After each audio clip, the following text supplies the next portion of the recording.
आप सभी को नमस्कार। आप डॉक्टर दयाशंकर अग्रहरी जी नमस्ते। आप भैया राजेश कुमार जी नमस्ते। आप राहुल अग्रहरी जी नमस्ते।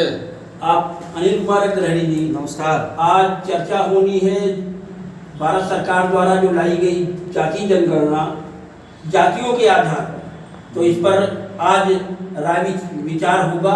आप लोगों से चर्चा पर चर्चा होगी। आप लोगों की क्या क्या राय है? डॉक्टर साहब आप सबसे पहले अपना रखें मत। क्यों नहीं, हम सबका यही विचार है कि जातीय जनगणना हो और हमारे वैश्य समाज के व्यक्ति जो है अपने नाम के आगे वैश्य लिखने के बाद उपजाति लिखें। जैसे हमारा नाम है डॉक्टर दयाशंकर अग्रहरी, तो हम पहले लिखेंगे वैश्य दयाशंकर अग्रहरी।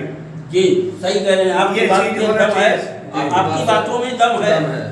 क्या आप लोग इस बात से सहमत हैं? एकदम सहमत है। तो अगर सहमत हैं तो ये बताइए कि क्या हमारे इस तरीके से एकीकरण होने से इस पर भी कोई प्रभाव पड़ेगा? राजेश भाई आप अपनी बात रखें। जरूर पड़ेगा। हमारी संख्या क्या है, हमारी ताकत क्या है, ये खुल के सामने आएगी। हम कहाँ तक हैं, कितने पानी में हैं, नीचे हैं, ऊपर हैं, जी तभी तो हमारी पहचान आएगी सामने। बिल्कुल सही, आपने बिल्कुल सही कहा। तो इस पर मैं राहुल जी से अपना मंतव्य चाहता हूं कि आप अपना मंतव्य रखें। जो भारत सरकार द्वारा जातीय जनगणना करवाई जा रही है, जी यह बहुत ही अच्छा पहल है। और जैसा कि डॉक्टर साहब ने बताया कि सभी लोग अपने उपजाति के आगे वैश्य लिखें। जैसे उन्होंने बताया, जैसे मैं स्वयं बताना चाहता हूँ, वैश्य राहुल गुप्ता, ऐसे ही लिखना है। जी जी जी ये इसको करवाने से काफ़ी अच्छा रहेगा। इससे हमारे समूह, हमारे जातियों की कितनी संख्या है, यह जो है भारत सरकार को जानकारी होगी। सही है, यही होना चाहिए। तो ये बात खुल के सामने आ जाएगी, भारत सरकार को भी जानकारी में आ जाएगी। अब मैं अनिल भाई से भी अपने विचार रखने के लिए कह रहा हूँ कि इस पर क्या विचार और करेंगे।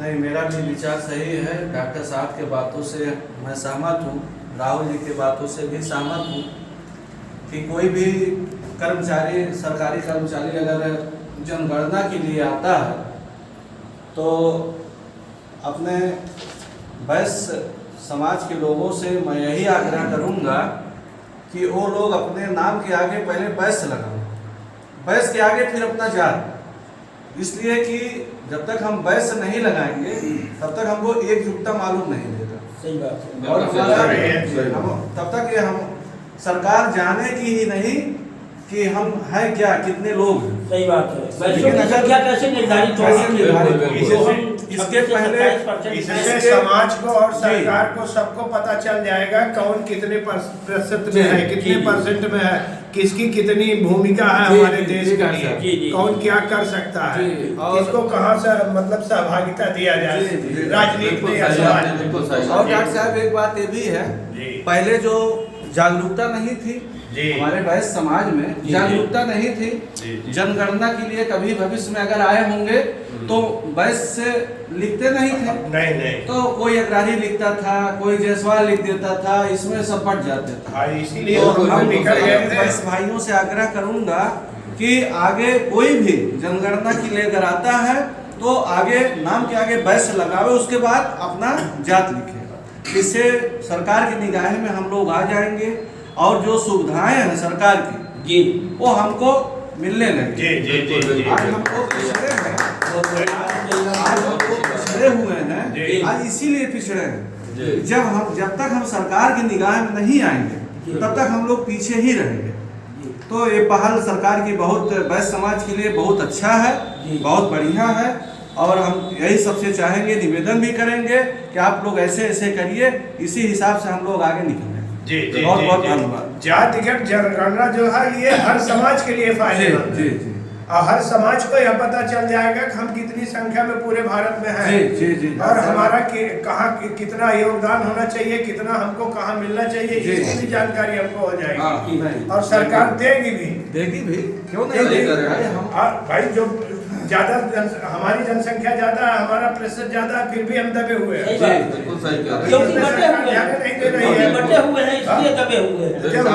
जातिगत आंकड़े में अभी हम लोगों का कुछ क्लियर है नहीं, क्लियर है, संख्या क्या सही है। है, सही सही बात है। है। भाई कोई 1% है, कोई 1.5% है, हाँ। कोई 3% है, हाँ। लेकिन अब सब अलग अलग हैं। जी, तो बिल्कुल। यहाँ मैं आप लोगों की बात से बहुत सहमत हूँ और ये आशा करता हूँ कि हमारी बनिया समूह वैश्य समाज एक होकर के जी, जी। अपने जाति का गणना करवाएगा, वैश्य ही लिखेगा। जी, वैश्य लिखने के साथ ही वो अपनी उपजाति को दर्शाएगा। तब बिल्कुल क्लियर हो लिखिएगा। जाएगा, क्लियर हो जाएगा कि हम वैश्य कितने हैं। जी, क्योंकि बिल्कुल, उसमें सारे अन्य लोग ऐसा ही जातियों से लिखेंगे। नहीं मतलब है, जैसे ब्राह्मण होते हैं, क्षत्रिय होते हैं, वैश्य उसी तरह, और शुद्ध है, चार जब जातियां हैं तो चारों जातियां में जनगणना होना चाहिए। जी। डॉक्टर साहब, हम लोगों का जो विचार है, अभी तो हम लोग जी, अपना जी। मतगणना कर रहे हैं, जी लेकिन अभी सरकार का क्या सिस्टम होता है, क्या जी। आता है, जी तो जिस हिसाब से उनका सिस्टम आता है जी उसी हिसाब से हम लोगों को, हमारे वैश्य समाज को जी फिर सोचना होगा। अरे भाई कैसे हाँ, क्या?